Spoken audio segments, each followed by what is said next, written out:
In a town where hope had learned to whisper, one man's fall would become the beginning of everything. Brookhaven Ridge had stopped believing in promises. The last time a rich man came, with speeches and blueprints, he left behind nothing but weeds growing through cracked concrete. So when billionaire Gabriel Langston stood beneath a steel frame and promised the town a school, a future, no one dared to dream too loudly. But before his words could finish, his heart gave out. He collapsed under the weight of his own intentions, and the man who came to save the town was suddenly the one who needed saving.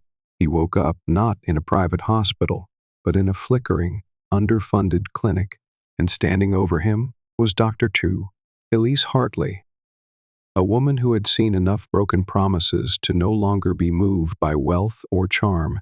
She didn't want gratitude. She didn't want headlines. She wanted the truth. What followed wasn't a fairy tale. It was harder than that, realer than that, because redemption isn't earned through money. It's earned through presence, through staying when the storms come, through rebuilding with bare hands, and listening with an open heart. This is not a story of charity. It's a story of courage, quiet, steady, and stubbornly kind, of a woman who refused to be impressed, and a man who learned that staying means more than arriving. The sun over Brookhaven Ridge didn't just shine, it scrutinized. Its rays peeled back the polish of power, exposing sweat beneath suit collars and sincerity beneath rehearsed smiles. And that morning, it bore down mercilessly on a clearing just beyond the pine-thick borders of town, where grass met gravel and hope clung to folding chairs like prayer beads. A banner flapped above a skeletal frame of steel beams. Everlight Academy, together, we build tomorrow. Gabriel Langston stood beneath it, sleeves rolled, tie loosened, smile perfectly. To the world, he was a storybook success, venture capitalist, philanthropist, the kind of man who wrote checks with commas and vision. To Brookhaven Ridge, he was the miracle they'd stopped asking for. Today, he said into the microphone, voice smooth as brushed velvet, is not about a building. It's about belief that a child born on this ridge deserves the same shot as one born on Park Avenue. Polite applause scattered like polite rain. Some faces gleamed with hope, others barely hid their skepticism. This wasn't the first time someone with money promised salvation. Gabriel gripped the edges of the wooden podium, fingertips whitening, a strange tightness pressed against his chest, annoying at first, insistent next. He blinked, and then it came, not the thunder of applause, not the pop of a champagne bottle, but silence. The kind of silence that happens in slow motion before disaster hits. A sharp spasm sliced through his ribs, his vision blurred. The word "we" was halfway out of his mouth when he stumbled, backwards, eyes glazing over, knees folding beneath a man who, minutes earlier, had stood as a titan. Gasps rippled, panic bloomed. A child cried, "Call an ambulance!" Someone shouted, "Is there a doctor?" Cameras dropped, phones fumbled. Security swarmed, like startled bees.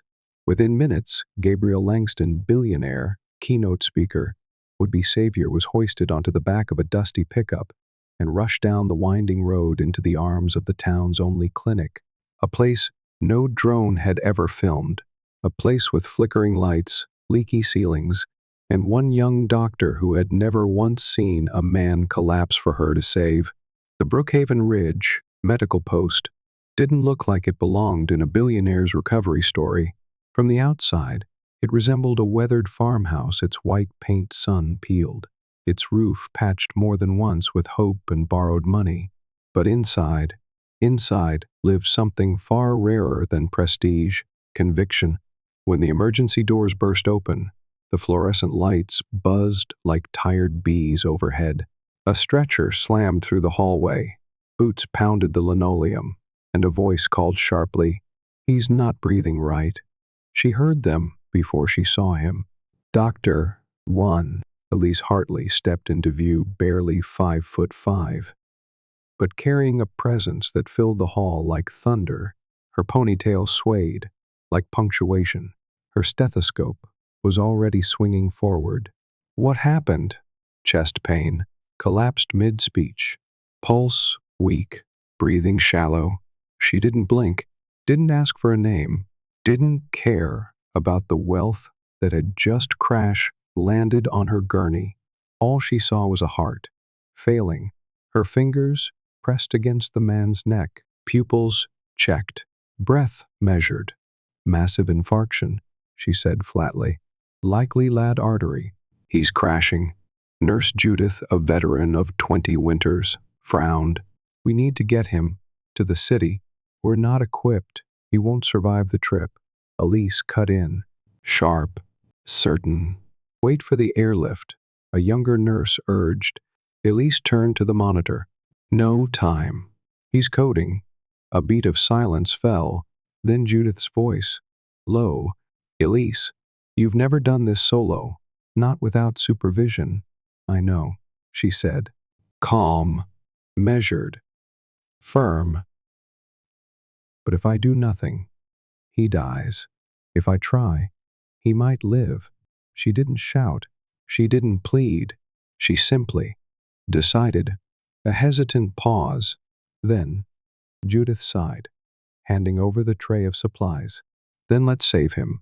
The room moved, not with chaos, but with orchestration. Elise called commands like a conductor, clot-busting drugs, oxygen, portable EKG, manual adjustments, pulse checks, no cath lab, no advanced imaging, only instinct, only courage. 30 minutes passed, 45. Then, a single, steady beep.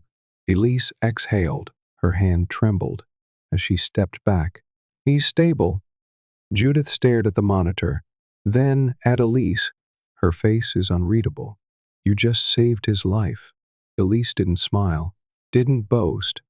She looked down at the unconscious man who had dropped into her world like a news headline and whispered, let's hope he wakes up with a good heart.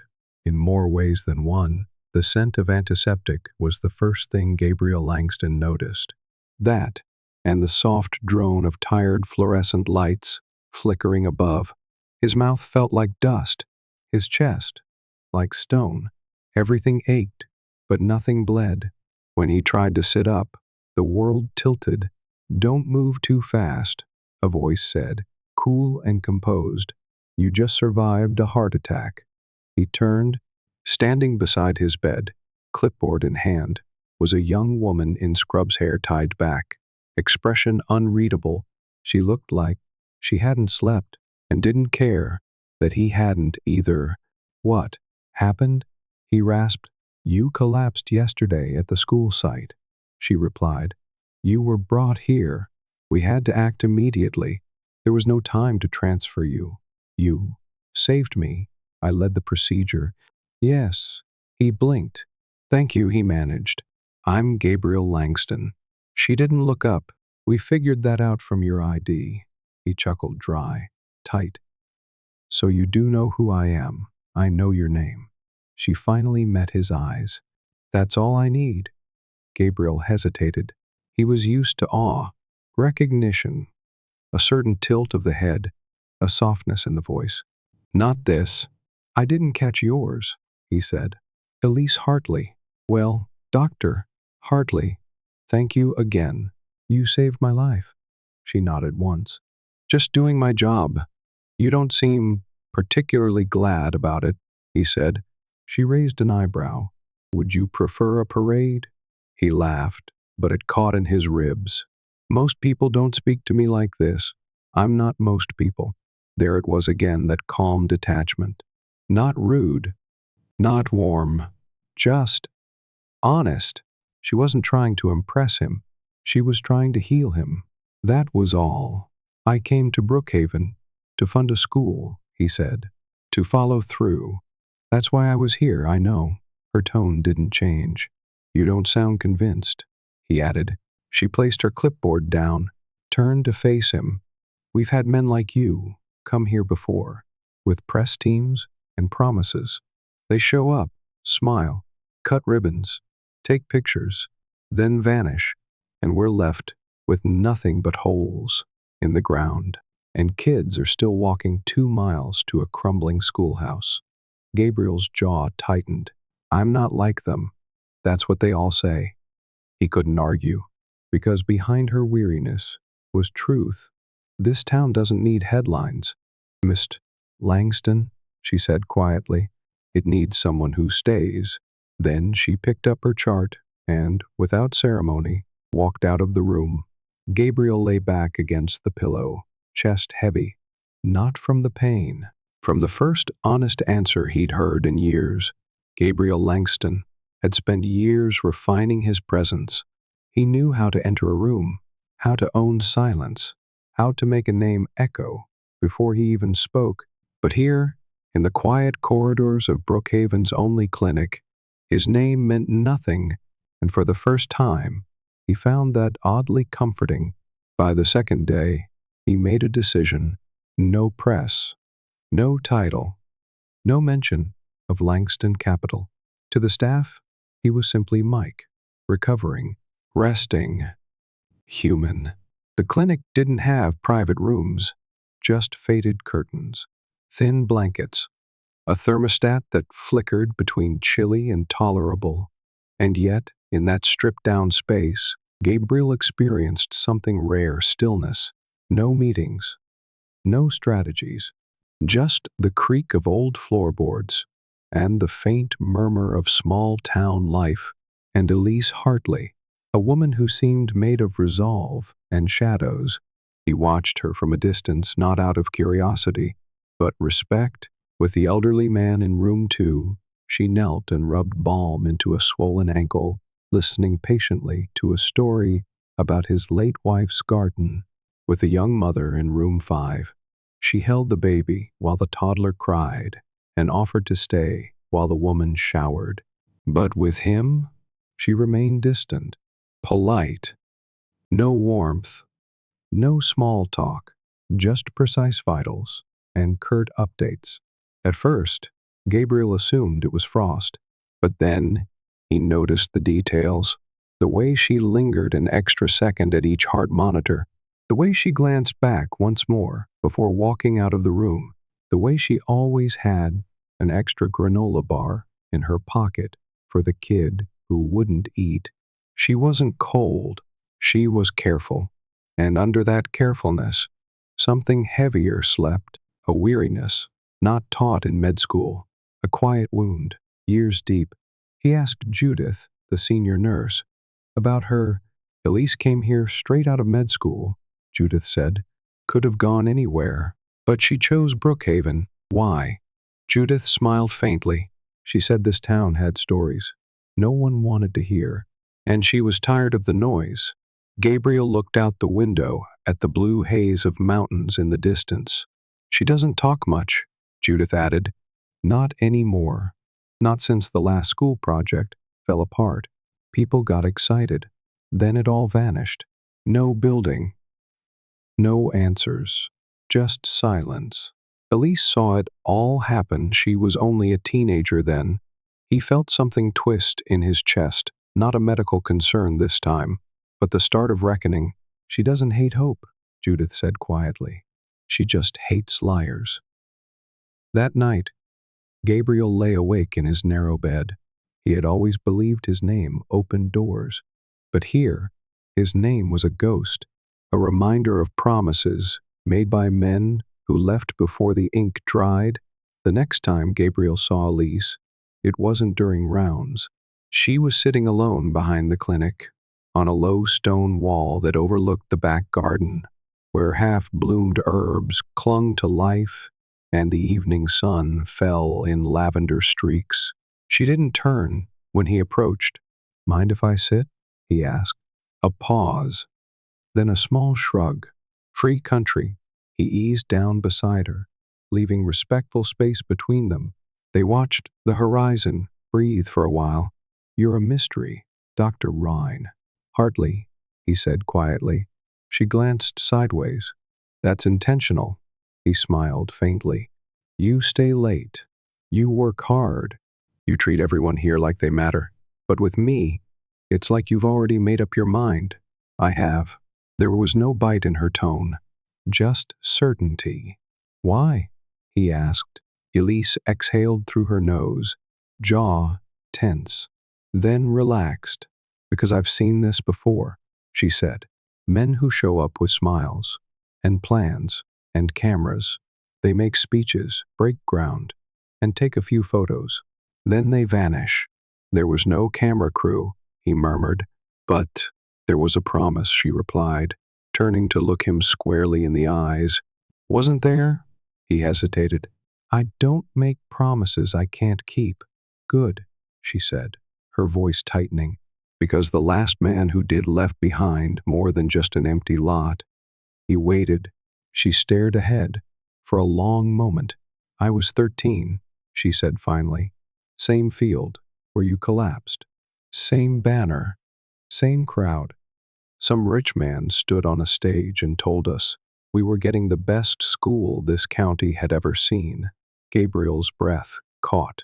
I remember my mom's face, how proud she looked.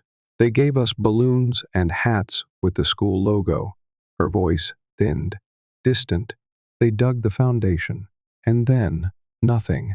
The trucks disappeared. The men left. We waited all summer, then fall, then winter. The field turned to weeds, and we kept walking 2 miles to a school with broken windows and cracked desks. She turned to him then, her eyes darker. For 3 years, we waited, and all we ever got was silence. Gabriel said nothing. What could he say? That's why I don't believe in you, she said softly. Not just you, all of you.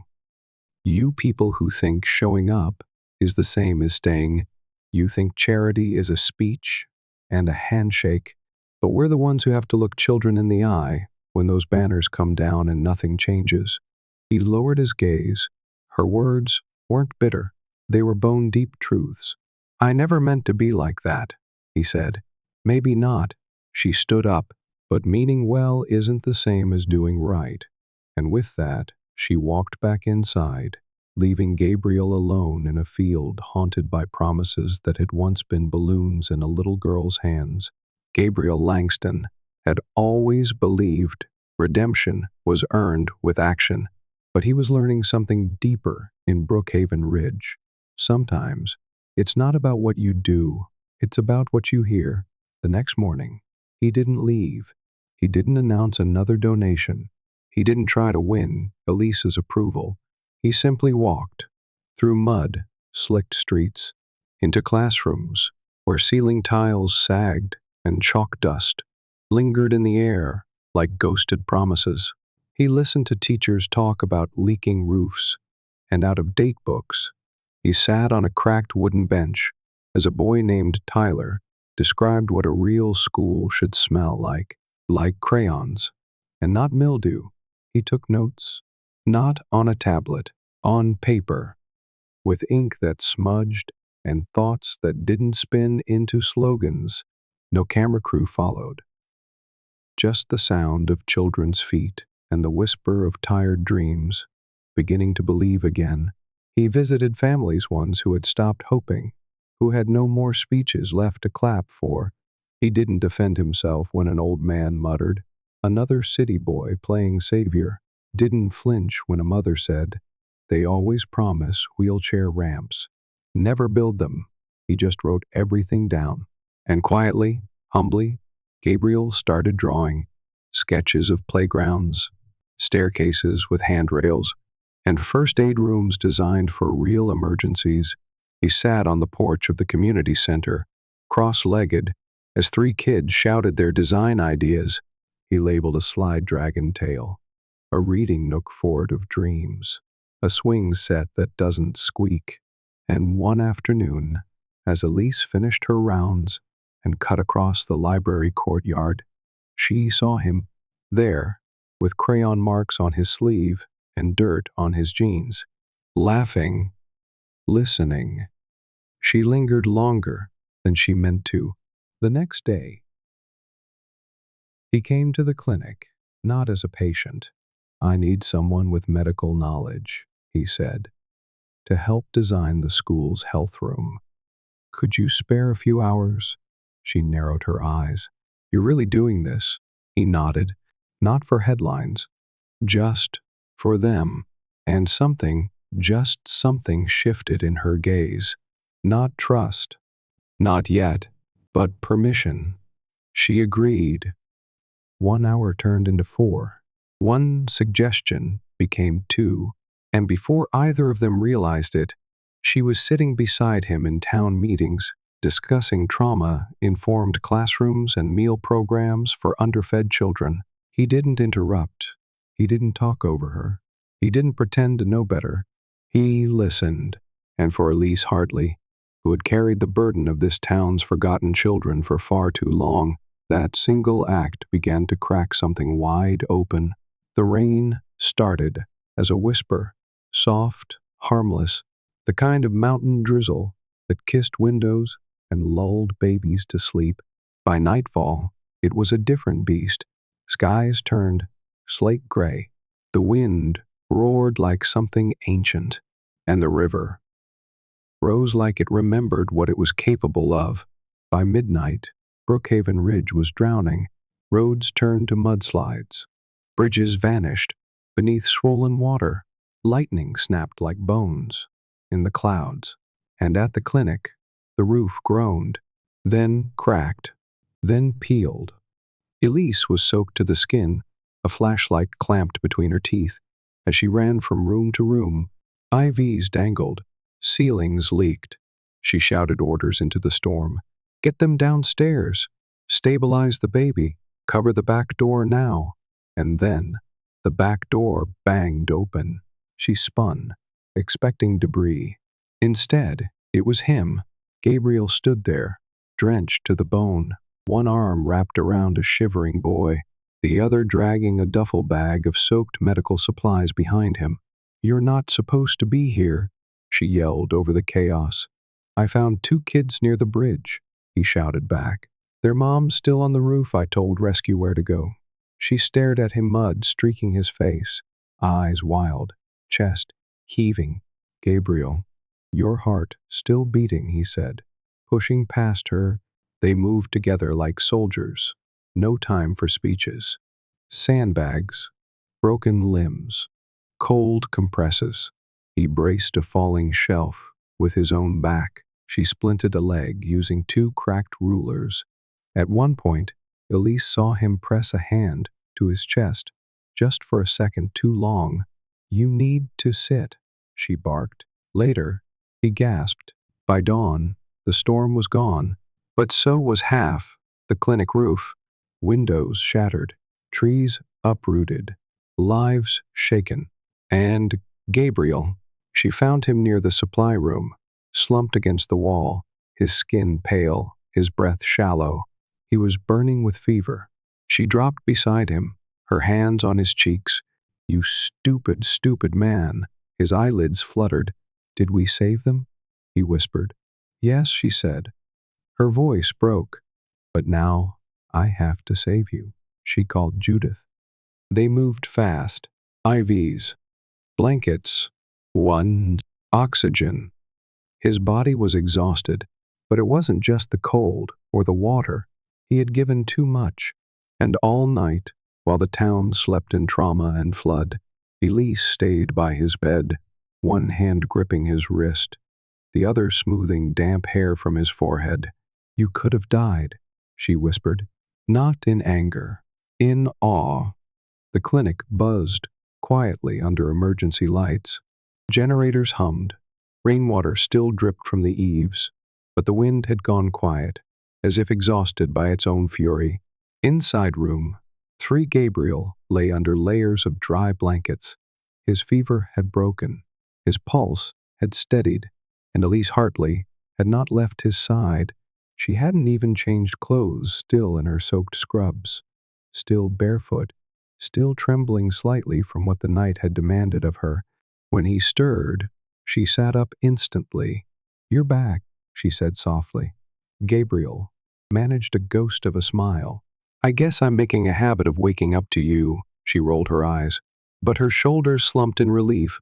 He studied her, eyes tracing the mess of hair framing her face, the shadows beneath her eyes. "You stayed?" he whispered. "You think I'd leave?" she replied. "After everything you just pulled, you would have been justified," he said. She shook her head. "Maybe, but you didn't have to do what you did either. No one would have blamed you if you left." "I couldn't," he said. "Not while this town still needed hands." She looked at him for a long, aching moment. "You almost broke yourself trying." He didn't look away. "Maybe that's what it takes, to be the kind of man you'd believe in." Her breath caught. The room was silent again, but this time it wasn't empty. It was full of something else. Finally, slowly, she reached for his hand, and this time, she didn't let go. 2 weeks later, Brookhaven Ridge gathered once more. No stage this time, no cameras, just people, families, children in neatly pressed shirts. Hope washed and dried after the storm. Everlight Academy stood where there had once been weeds, complete, real. A school with working lights, classrooms with desks, a library with donated books, and swings that didn't squeak. Gabriel stood in the back, dressed in jeans and a simple button-down. He didn't speak. He didn't wave. He simply watched. The mayor gave a short speech. The principal thanked the builders. The children squirmed with excitement. And then they asked Dr. Elise Hartley to cut the ribbon. She hesitated. The scissors in her hand trembled, and as she stepped forward, her eyes searched the crowd until they found him, Gabriel, silent, still, watching with a softness he reserved only for her. Their eyes locked, and in that moment, 3 years of disappointment, silence, and guardedness broke like light through clouds. She turned, snipped the ribbon, clean, decisive, and the crowd erupted. Children ran toward the doors, teachers wiped tears, and Brookhaven Ridge, for the first time in a long time, believed. Elise stepped back, tears streaking her cheeks faster than she could wipe them. And then he was there. Gabriel didn't say a word. He didn't need to. He simply stood beside her, not in front, not behind, beside, and handed her a folded handkerchief. "You did it," she whispered. He shook his head gently. "No," he said. "We did." 1 year later, Brookhaven Ridge no longer felt forgotten. Everlight Academy echoed with laughter and song.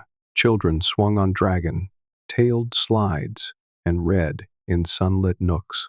And just across the road stood the newly expanded Brookhaven Medical Center, headed by none other than Dr. Elise Hartley. She ran free clinics, baked granola for the kids, and was known to the townsfolk as simply Doc Elise. Gabriel never left. He sold off parts of Langston Capital, moved into a cottage by the edge of the woods, taught business basics every Wednesday, planted trees with second graders, fixed the swing. Every time it squeaked, he was just missed. Gabe now, the man who stayed. One spring afternoon, as blossoms spilled from the orchard and the mountains exhaled mist into the sky, Gabriel walked with Elise behind the school. They stopped beneath the almond tree, where years ago they had taken shelter from the storm. He reached into his coat pocket. "I came here thinking I'd build a school," he said. He knelt. "But you taught me how to build a home." And in his hand was a ring, simple, silver, steady. Elise dropped to her knees, too, arms flung around him. "Yes," she whispered into his neck, tears already falling. A month later, they were married in the school courtyard. The children carried wildflowers and crooked banners. No photographers, no fame, just joy. They danced under the stars, walked home barefoot, and never looked back. 3 years later, their daughter, Laya, ran through the halls of Everlight Academy. She had her mother's quiet strength and her father's curious eyes. She knew the story of the storm, the clinic, and the ribbon, and every night she asked for it again. And outside the school, beneath the flagpole, stood a wooden plaque with a photo of the three of them hand in hand. Etched into the wood were the words Gabriel had written the night he proposed. A family is not built with bricks, but with hearts that stay. And in that quiet town, forgotten by many, two hearts chose to stay. Through storm, through silence, and into something that finally felt like home.